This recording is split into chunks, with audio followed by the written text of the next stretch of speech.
And then how would the Torah contrast like some of the things you said it's embedded with narrative? Hmm. Um, would all of the law codes use narrative, or would they those hyperlinks or mosaics that you've mentioned in the Right. course, would they function this way?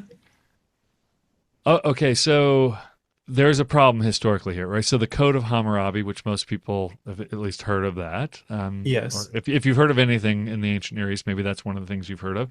Um, it's 250 plus rules, like if a, and you have eye for an eye, tooth for tooth there as well. The Hmm. problem is we have thousands, I think it might even be tens of thousands of legal tablets in cuneiform of legal decisions from Mesopotamia. None of them reference the Code of Hammurabi, and they're all Okay. after the Code of Hammurabi, right? So Okay. it's not because the code wasn't around. They were after the Code of Hammurabi is written, and there are copies of the Code of Hammurabi in several places, right? So Okay. it's esteemed as a notable text. It's written Right. on a black obelisk in one case, and kept, and it's not kept near the judicial courts in Babylon. It's kept in the temple courts, or near the temples at least. Okay. And many of these judicial decisions go against what the Code of Hammurabi teaches. So there's an open question as what the Code of Hammurabi was even for. Mhm. Was it meant to be a teaching text?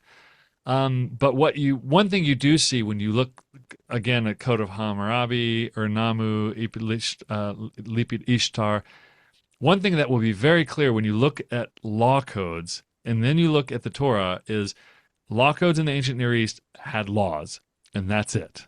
Nothing else. Omen tablets had omens, and that's it. You might have a little sentence or two of preamble to introduce the text, like with the Code of Hammurabi, it'll tell you why Hammurabi has been emplaced by the gods in order to defend the righteous and the weak. Just gives you a little bit of why these laws should be listened to. Hmm. Interestingly, um, the Code of Hammurabi talks about defending the weak, but then when you actually work through the laws, it has a very clear class structure where if you're lower class or a slave, you get treated much worse than upper class people. So it's actually not defending the weak in many cases in the way that we would think of it through the Hebrew Bible. Okay. Contrast that with the Hebrew Bible, you get lots and lots of story, and then you get legal text kind of thrown in there, and then you get more story, and then you get legal text, then you get ritual stuff, and then you get more story embedded in there. And so there seems to be this expectation that these stories somehow cohere with these legal texts. Um, and I point out in my book on law, I point out a few places where it's so obvious it's difficult to miss. So when in Leviticus 18, where it's a list of you shall not uncover the nakedness, which seems to mean sexual relationship with any of Hmm. your close relatives.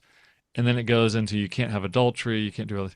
Well, when you get to that close relatives list, you can almost put a name from Genesis next to all of those prohibitions, right? So you can't have sex with your daughters, right? Lot. Granted, he was drunk at the time, so we're going to give him a pass. Um, can't have sex with your stepmom. That's Reuben, right? Does this against Judah. So, or sorry, Jacob. Um, so when you work down to the end of the list, it says this one. If you were suspecting that they were calling out stories that you've heard before, you get to the last one and it says you cannot take a woman and her sister as a rival wife, right? And at that point, you're like, Right. okay, this is Jacob, Leah, Rachel, like we get it.